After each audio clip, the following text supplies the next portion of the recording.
Welcome to this explainer. I am absolutely thrilled to have you here today because we're tackling something that is literally one of the most fascinating and, frankly, complex challenges in any professional setting, and that is deciphering workplace dynamics. Have you ever wondered why one team member just absolutely thrives under high stakes pressure while another completely shuts down?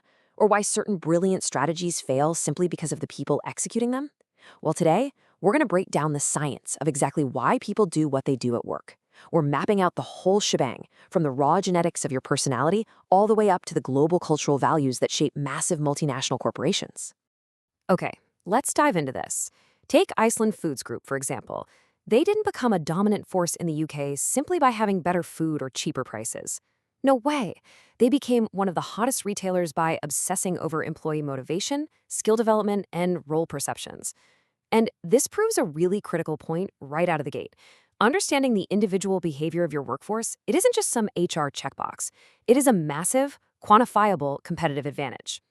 To get us there, we're using a building blocks framework. We'll start with decoding workplace behavior, look at the personality blueprint, explore values as our internal compass, touch on ethics in the workplace, and finally, navigating cross-cultural values. Let's get right to it. Section 1, Decoding Workplace Behavior, the engine driving performance.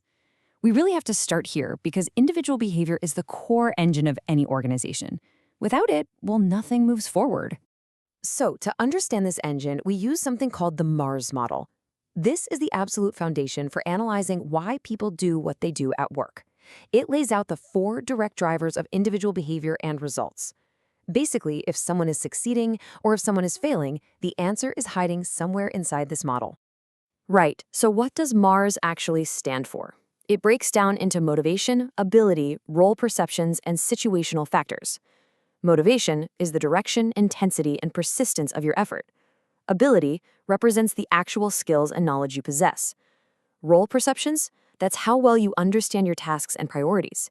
And finally, situational factors are the constraints or cues in your environment, things like your budget or your time limits. I want you to use this framework as a mirror for a second. Think about a time your own team was struggling. Were they really lacking the ability to do the job, or were their role perceptions just so muddy that no one knew who was doing what?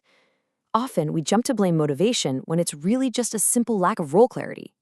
Now, what's really interesting about this slide is how that engine results in specific categories of behavior. First, we have task performance. Those are the goal-directed behaviors we actually want. Then, counterproductive behaviors, which, you guessed it, actively harm the organization. But that final category is arguably the most insidious: presenteeism. This is attending scheduled work when your capacity to perform is significantly diminished by illness or stress. It is a hidden drain. People are physically in the seat, sure, but their output is totally compromised. This is a crucial takeaway for us. Managing behavior isn't just about stopping absenteeism, it's also about recognizing the silent productivity killer of presenteeism. Moving on to Section 2, the personality blueprint, or what shapes the engine. Think about it. If behavior is the engine, personality is the factory blueprint determining exactly how that engine was built in the first place. And that brings us face to face with the classic nature versus nurture debate. The data actually gives us a surprisingly precise answer here. On the nature side, heredity actually explains about 50% of our behavioral tendencies. This is heavily supported by the famous Minnesota studies on twins who exhibited strikingly similar personalities despite being separated at birth. So yeah, you can legitimately blame your parents for half of your quirks.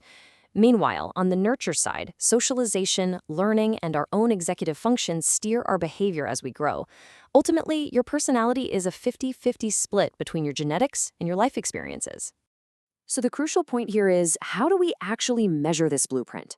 Well, we use the widely accepted Big Five personality framework, which forms the incredibly handy acronym CANOE: conscientiousness, agreeableness, neuroticism, openness to experience, and extroversion. While all of these matter, I really want to highlight something absolutely critical from the source data.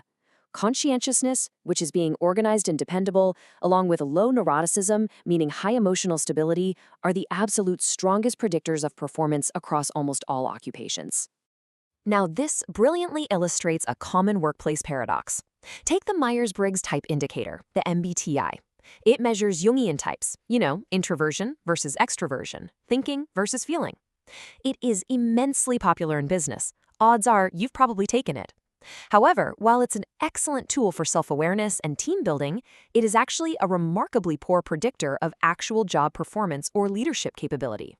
It's great for understanding how you process information, for sure, but it shouldn't be the sole tool you use to hire a manager. Section 3. Values. Our internal compass, directing our motivation. If personality is how we tend to act, our values dictate what we actually choose to pursue. They're the deeply held evaluative beliefs that guide our preferences and define what we see as right or wrong. This brings us to Schwartz's values model. Values can so often feel like these abstract philosophical ideas, but this brilliant framework visually anchors these complex concepts, categorizing all human values into a really clear circular map. Let's move to and see how this builds out into 4 main quadrants guiding employee decisions. First, openness to change. That's the motivation to pursue innovative, new ways. Opposite to that is conservation, which is the motivation to preserve the status quo. Then we have self-enhancement, being motivated by self-interest and personal achievement. And its exact opposite is self-transcendence, which is the motivation to promote the welfare of others. Understanding exactly where your team's values cluster on this map, that's the secret to knowing how to reward and inspire them effectively. All right, Section 4. Ethics in the workplace, navigating the gray areas. This is really where the internal compass of our values is put to the ultimate real-world test. I want you to think about this for a second. Why do good people make bad choices at work? It's rarely because they are just inherently evil people. It usually comes down to a disconnect between their values and their behavior, thanks to the mechanics of ethical dilemmas in high-stress environments. And that disconnect is explained by 2 critical terms. First up is moral intensity. This is the degree to which an issue genuinely demands the application of ethical principles. Like, does this decision hurt a lot of people? If so, the moral intensity is high. Second is moral sensitivity. This is a person's actual ability to recognize that an ethical issue even exists in the first place. Believe it or not, some people have massive ethical blind spots. Moral sensitivity increases with empathy, experience, and mindfulness, which is basically that impartial awareness of the present situation.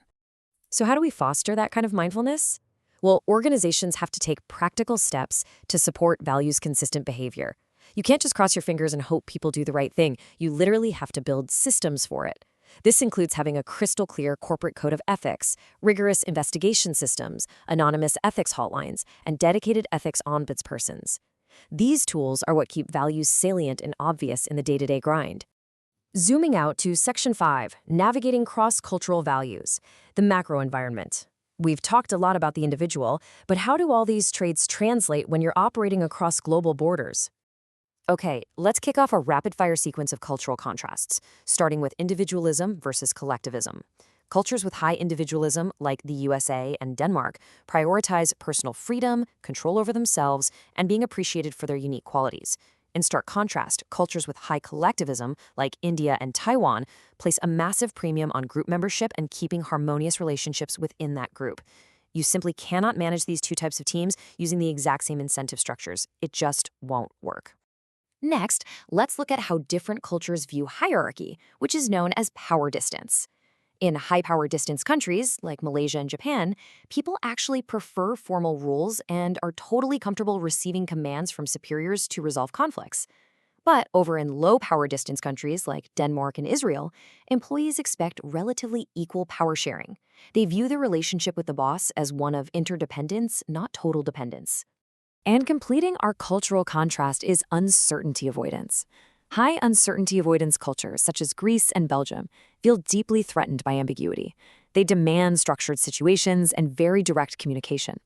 Conversely, low uncertainty avoidance cultures like Norway and the USA actually tolerate ambiguity super well and prefer to keep their options open. This completely explains why some global branches might thrive in a chaotic startup environment, while others demand strict corporate guidelines just to function. And this brings us to the culmination of our entire building blocks framework. Listen, great organizations don't just hire resumes. They align behavior, personality, values, and culture. True organizational success requires understanding every single layer we've discussed today, from the Mars model down to the foundation, to your Kano personality traits, all the way up to cultural power distance. To wrap this up, I want to leave you with one final, provocative question. How strong is your values congruence with your current employer? Meaning, how similar is your own personal values hierarchy to the organization's culture? Because if you're feeling unmotivated lately, the answer might not be your skill level.